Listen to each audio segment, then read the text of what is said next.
कहानी की शुरुआत होती है दूसरे विश्व युद्ध के समय में, जहाँ जंग के मैदान में चारों ओर तबाही मची हुई थी। एक नाज़ी सिपाही अपने घोड़े पर सबकी तलाशी लेने आया कि अचानक डॉन नाम के एक अमरीकी सिपाही ने उस पर हमला करके उसे मार डाला। फिर उसने घोड़े को रिहा किया और अपने टैंक फ्यूरी के अंदर चला गया, जहाँ उसकी टीम के बाकी सभी साथी मौजूद थे। उनका एक साथी अभी अभी शहीद हो गया था, जिस वजह से वो सब बहुत दुखी थे। अचानक बाहर फिर से हमले शुरू हो गए, तो उन्होंने तुरंत अपने टैंक की मरम्मत की और अपने कैंप की ओर निकल पड़े। कैंप पर उसने अपनी टीम को अपने साथी का गम भुलाकर जंग पर ध्यान देने का हुक्म दिया, पर असल में वो भी अपने साथी की मौत से टूट चुका था। खैर बाद में नॉर्मन नाम का एक नया सिपाही डॉन के पास आया। उसने कहा कि उसे डॉन का नया असिस्टेंट बनाया गया है, पर डॉन को उस पर यकीन नहीं हुआ, क्योंकि नॉर्मन को फौज में आए सिर्फ 8 हफ्ते हुए थे। खैर उसने नॉर्मन को टैंक अंदर से साफ करने का ऑर्डर दिया और चला गया। नॉर्मन पहली बार एक टैंक में घुस रहा था और जब वो खून साफ करने लगा तो अचानक उसे उल्टी आ गई। तब डॉन ने आकर कहा कि यूं कमजोर बनकर काम नहीं चलेगा, उसे अपने देश के लिए हर एक नाज़ी सिपाही की जान लेनी होगी। नॉर्मन ने कहा कि उसने आज तक किसी को नहीं मारा, तो डॉन ने उसे एक बंदूक पकड़ाकर गोली चलाने सिखाई। इसके बाद डॉन ने उसे अपनी टीम के अगले मिशन के बारे में बताया। फिर वो सब टैंक में बैठकर मिशन के लिए निकल पड़े। रास्ते में कई नाज़ी लोग अपने घर छोड़कर सुरक्षित जगहों पर जा रहे थे, पर डॉन और उसके साथियों ने किसी को नुकसान नहीं पहुंचाया, क्योंकि उनकी लड़ाई सिर्फ फौजियों से थी। अचानक नॉर्मन को पेड़ों में दुश्मन छिपे दिखाई दिए, पर वो बंदूक चलाने से घबरा रहा था। दुश्मनों ने मौका देखते ही उन पर हमला कर दिया और सामने वाले टैंक का एक सिपाही मारा गया। तब डॉन ने तुरंत दुश्मनों का पीछा करके उन्हें मौत के घाट उतार दिया। ये कोई फौजी नहीं बल्कि छोटे बच्चे थे। खैर वापस लौटकर उसने नॉर्मन को खूब डांटा, क्योंकि उसकी लापरवाही की वजह से उनके एक साथी की मौत हो गई थी। अब डॉन सबको साथ लेकर मंजिल की ओर बढ़ा और कुछ समय बाद वो वहाँ पहुँच भी गए। एक सिपाही डॉन से मिला और उसे कैप्टन वैगनर के पास ले आया।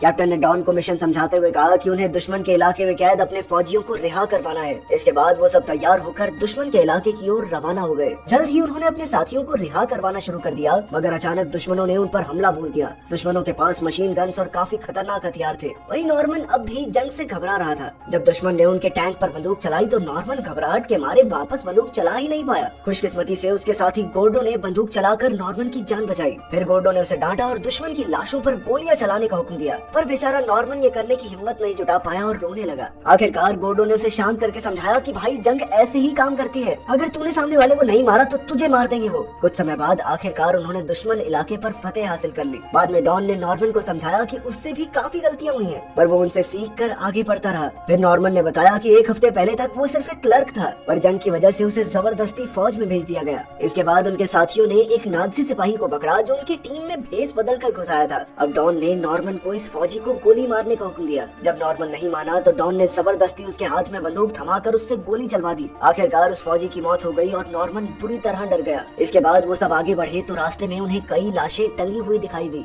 असल में ये उन जर्मन लोगों की लाशें थी जिन्होंने जंग में हिस्सा लेने से इनकार कर दिया था। खैर जल्द ही वो दूसरे शहर में पहुंचे और वहाँ छुपे जर्मन फौजियों को ढूंढने लगे। अचानक दुश्मनों ने उन्हें देख लिया और दोनों तरफ से धुआंधार गोलीबारी शुरू हो गई। खैर आखिर में जैसे तैसे डॉन और उसके साथी शहर पर कब्जा करने में कामयाब रहे। उन्होंने बच्चों और औरतों को रिहा कर दिया और फिर अपनी जीत का जश्न मनाने लगे। कुछ फौजियों ने तो अपना टाका भी बिड़ा लिया और इधर डॉन ने नॉर्मन को शाबाशी दी, क्योंकि इस बार उसने अपना काम बखूबी किया था। तभी उसकी नजर सामने वाली खिड़की से झांकती हुई एक लड़की पर पड़ी। वो दोनों तुरंत उसके घर पहुँचे तो पता चला कि उसका नाम अर्मा था और वो अपनी बहन एमा के साथ यहाँ छिपी हुई थी। डॉन ने उन्हें कोई नुकसान नहीं पहुँचाया और उन्हें सिगरेट्स के बदले खाना खिलाने को कहा। जब वो दोनों खाना बना रही थी तो नॉर्मन पियानो बजाने लगा, जिसे देखकर सब हैरान रह गए। ये पियानो एमा का था और वो नॉर्मन के पास जाकर गाने लगी। फिर डॉन ने उन दोनों को कमरे में बातें करने को कहा तो एमा उसे अपने कमरे में ले गई। कमरे में एमा और नॉर्मन ने एक दूसरे को चूम लिया, क्योंकि वो एक दूसरे को पसंद करने लगे थे। खैर बाद में जब सब खाना खाने बैठे तो उनकी टीम के फौजी वहाँ आ गए। वो नॉर्मन को एमा के नाम से चिढ़ाने लगे और बाद में सबने इकट्ठे खाना खाया।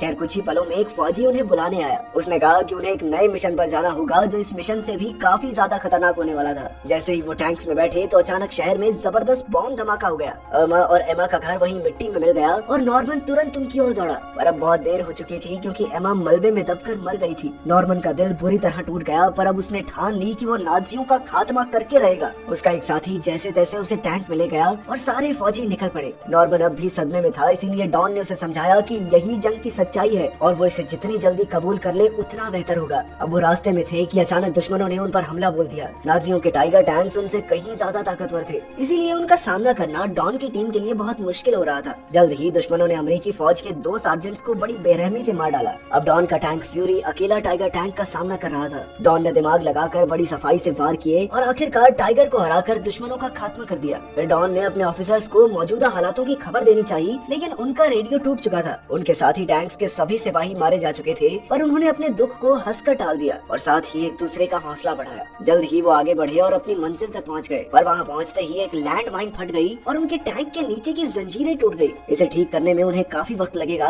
इसीलिए डॉन ने नॉर्मन और कून को साथ की बिल्डिंग की तलाशी लेने को कहा, लेकिन वहाँ पर उन्हें कुछ नहीं मिला। जब वो वापस आए तो डॉन टैंक की मरम्मत करवा रहा था, इसीलिए उसने नॉर्मन को ऊंचाई पर जाकर नजर रखने को कहा, ताकि अगर दुश्मन इस ओर आए तो उन्हें पहले पता चल जाए। नॉर्मन ने ऐसा ही किया, पर कुछ ही समय में उसे जर्मन सिपाहियों की एक बड़ी फौज उनकी ही तरफ आती हुई दिखाई दी। वो तुरंत दौड़कर डॉन के पास गया और इसकी खबर दी। नॉर्मन ने बताया कि फौजी सैकड़ों की तादाद में हैं और उनकी टीम में सिर्फ 5 लोग। इतनी बड़ी फौज का अकेले सामना करना मुमकिन नहीं था, इसलिए उन सब ने यहाँ से चले जाने का फैसला किया। पर डॉन यहीं रुककर अपना मिशन पूरा करना चाहता था। उसने बाकी सबको वापस जाने की इजाजत दे दी और खुद अकेला वहीं रुक गया, क्योंकि वो इस मिशन का लीडर था और मुंह छुपाकर भागना उसने सीखा ही नहीं था। तब नॉर्मन ने कहा कि सर, मैं भी आपके साथ यहीं रुकूंगा। आखिरकार एक एक करके सबने वहीं रहकर अपना मिशन पूरा करने की ठान ली। फिर उन्होंने डॉन से प्लान के बारे में पूछा तो डॉन ने उन्हें एक नाज़ी सिपाही की लाश यहाँ लाकर उसे जलाने को कहा। फिर उन्होंने फ्यूरी टैंक के चारों ओर आग लगा दी और सब उसके अंदर छिप गए, ताकि नाज़ियों को लगे कि ये टैंक बर्बाद हो चुका है। अब वो सिर्फ हमला करने के सही वक्त का इंतजार कर रहे थे। अचानक डॉन को शराब की बोतल मिल गई तो सबने आखिरी जाम पिया, क्योंकि हो सकता है ये उनका आखिरी मिशन हो। फिर उन्होंने नॉर्मन का कोड नेम मशीन रखा, क्योंकि आखिरकार वो मशीन गन चलाना सीख गया था। कुछ ही पलों में नॉर्मन ने देखा कि दुश्मनों की फौज उनके टैंक की ओर बढ़ रही थी। उसने बाकी साथियों को सावधान किया और सब हमले के लिए तैयार हो गए। जल्द ही दुश्मनों ने उनके टैंक को घेर लिया और जैसे ही एक फौजी ने ढक्कन खोला, नॉर्मन ने अंदर से गोलियां चला दी और लड़ाई शुरू हो गई। एक तरफ पूरी फौज थी और एक तरफ सिर्फ 5 सिपाही, पर फिर भी वो जी जान से लड़ते रहे।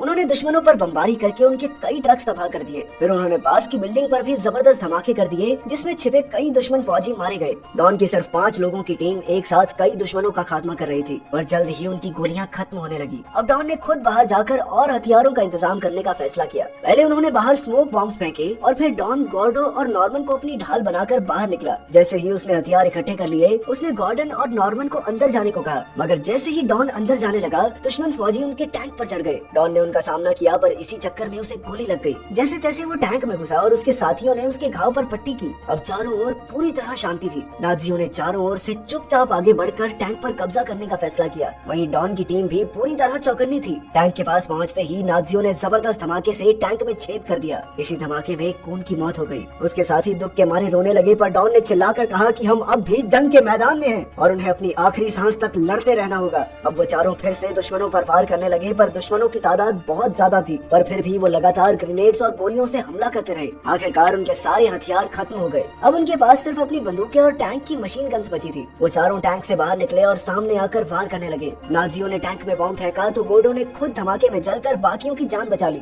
अब टीम में सिर्फ 3 सिपाही बचे थे। बाइबल और नॉर्मन टैंक के अंदर आ गए और डॉन मशीन गन से दुश्मनों का सफाया करने लगा। जैसे ही बाइबल बॉम्ब फेंकने के लिए बाहर निकला तो दुश्मन ने उस पर वार करके उसे मार डाला। जल्द ही दुश्मन के निशानेबाज ने डॉन को भी बुरी तरह जख्मी कर दिया और वो लगभग बेहोश होकर टैंक के अंदर गिर गया। डॉन जानता था कि उसका आखिरी समय आ गया है। नॉर्मन खुद को दुश्मनों के हवाले करके अपनी जान बचाना चाहता था, पर डॉन ने कहा कि ऐसा बिल्कुल भी मत करना, क्योंकि वो तुम्हें इतनी बुरी तरह टॉर्चर करेंगे कि तुम्हें जिंदगी से बेहतर मौत लगेगी। जल्द ही दुश्मनों ने आगे आकर टैंक में ग्रेनेड फेंक दिए। डॉन ने नॉर्मन को टैंक के निचले हिस्से से बाहर निकल जाने को कहा। आखिरकार डॉन को अलविदा कहकर नॉर्मन बाहर निकल गया और टैंक में जबरदस्त धमाका हो गया। बाद में एक नाज़ी सिपाही ने टैंक की तलाशी लेकर टैंक के नीचे देखा तो उसे नॉर्मन दिखाई दिया, पर न जाने क्यों उसे इस अकेले अमेरिकी सिपाही पर दया आ गई और उसने इसके बारे में किसी को नहीं बताया। अगली सुबह नॉर्मन की आंख खुली तो उसने टैंक में जाकर डॉन का रिवॉल्वर लेकर उसकी लाश रख दी। अचानक किसी ने टैंक का ढक्कन खोला तो वो हमले के लिए तैयार हो गया, मगर ये तो एक अमेरिकी फौजी ही था। आखिरकार वो नॉर्मन को इलाज के लिए ले गए। अब नॉर्मन यानी मशीन इस मिशन का आखिरी योद्धा था जो जिंदा बचा था, इसीलिए सब उसे हीरो मानने लगे, पर नॉर्मन के लिए असली योद्धा तो डॉन और उसकी टीम के बाकी लोग थे।